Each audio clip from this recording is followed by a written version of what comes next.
آج کی رات کی مناسبت سے اور قبر کے فشار کی مناسبت سے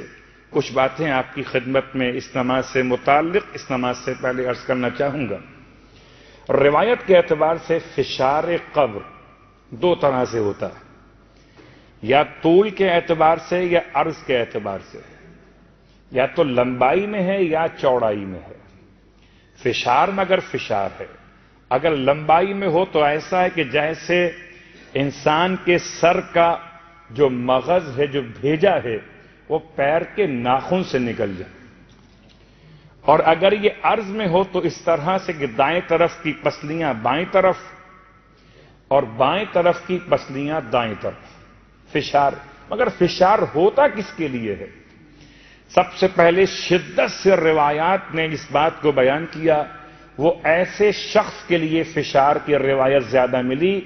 کہ جو اپنے آپ کو پیشاب کی نجاستوں سے محفوظ نہ رکھتا ہو۔ بہت غور کیجیے گا، ہماری اور آپ کی تو بہرحال کیفیت اتنی بلند ہے کہ انما یرید اللہ لیذھب عنکم الرجس اہل البیت ویطہرکم تطہیرا کی محبت لیے ہوئے۔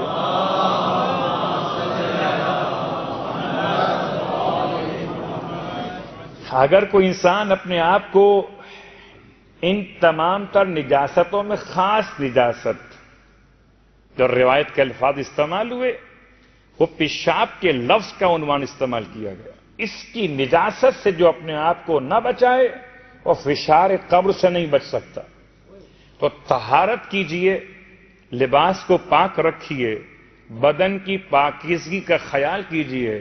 نماز کے لیے ہو تو اپنے مقام پر، فشار قبر سے بچنا ہو تو اپنے مقام پر۔ دوسرا ہے، کوئی انسان اگر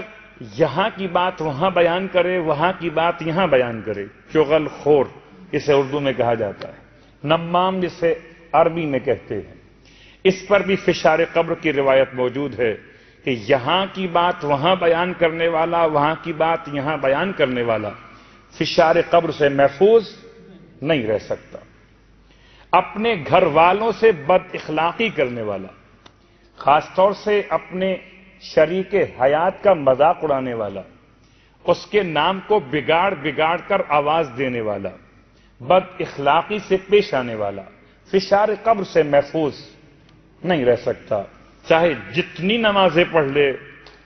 اور چاہے جتنے سجدے خدا کی بارگاہ میں کرے، جب تک وہ اسے معاف نہ کر دے۔ اسی انداز سے کوئی ایسا شخص جو اپنے گھر والوں سے ان کے حقوق ادا کرنے سے اپنے آپ کو بری الذمہ کیے بغیر الگ ہو جائے، یعنی اسے کہتے ہیں کہ خدا کے لیے گھر سے باہر نکل گئے، کون حق ادا کرے گا؟ تو جو اپنے گھر والوں کا حق ادا نہ کرے اس پر بھی فشار قبر ہوتا ہے، اور جو غیبت کا ایک جملہ بھی زبان سے ادا کرے اس پر بھی فشار قبر ہوتا ہے۔ فشار قبر جن عوامل کی بنیاد پر ہوتا ہے وہ تو آپ کے علم میں آ گئے۔ بہت کم ایسے لوگ ہیں جن پر فشار قبر ہوتا، بہت کم ایسے لوگ جن پر فشار قبر نہیں ہوتا، اور بہت زیادہ ایسے لوگ ہیں جن پہ فشار قبر ہوتا ہے۔ اب آئیے ہم تلاش کرتے ہیں، مولا ہم فشار قبر سے بچنا چاہتے ہیں تو کیا کریں؟ کہ اگر بچنا چاہتے ہو تو سرکار ختم یہ مرتبہ صلی اللہ علیہ وآلہ وسلم کا فرمان، ارشاد فرماتے ہیں کہ جو رات کو سونے سے پہلے ایک مرتبہ سورہ تکاثر کی تلاوت کر لے، رات کو سونے سے پہلے ایک مرتبہ سورہ تکاثر، الہاکم التکاثر حتی زرتم المقابر الی آخر، رات کو سونے سے پہلے ایک مرتبہ سورہ تکاثر کی تلاوت کر لے، خدا اسے فتنت قبر سے بچا لیتا ہے، قبر کی آزمائشوں سے بچا لیتا ہے۔ اور اگر کوئی ہر شب جمعہ سورہ مبارکہ نساء کی تلاوت کرے تو خدا اس کو بھی فشار قبر سے، عذاب قبر سے بچا لیتا ہے۔ جس انداز سے اول شب دفن کی نماز، اول شب دفن کا صدقہ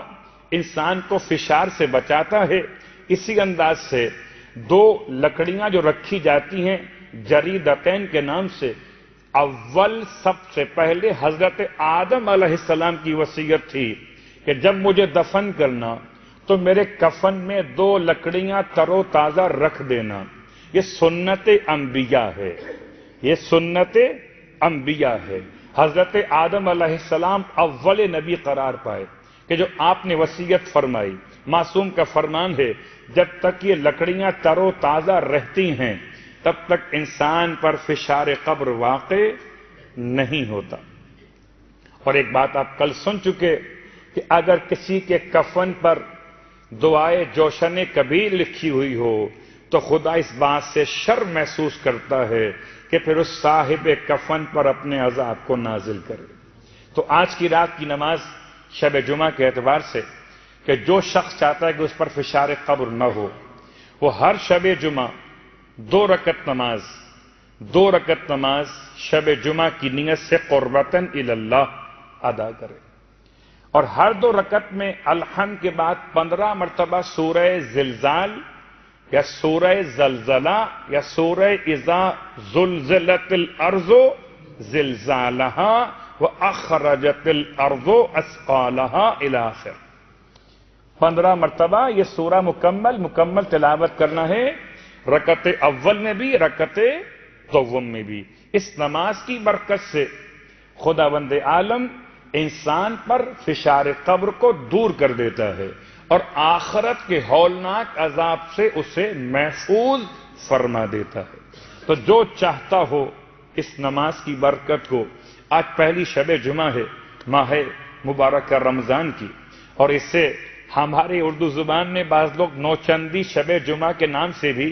یاد کرتے ہیں، اگرچہ بعض عملیات کے اعتبار کا حساب کرنے والے اس کو شاید شمار نہ کریں کہ وہ کہتے ہیں کہ 4 دن گزرنے کے بعد جب کوئی شب جمعہ واقع ہو تو وہ نوچندی خیال کی جاتی ہے ان کے اعتبار سے۔ البتہ عملیات چھوڑیے، عمل کی بات کیجیے۔ برحمتك يا أرحم الراحمين وصلى الله على محمد وآله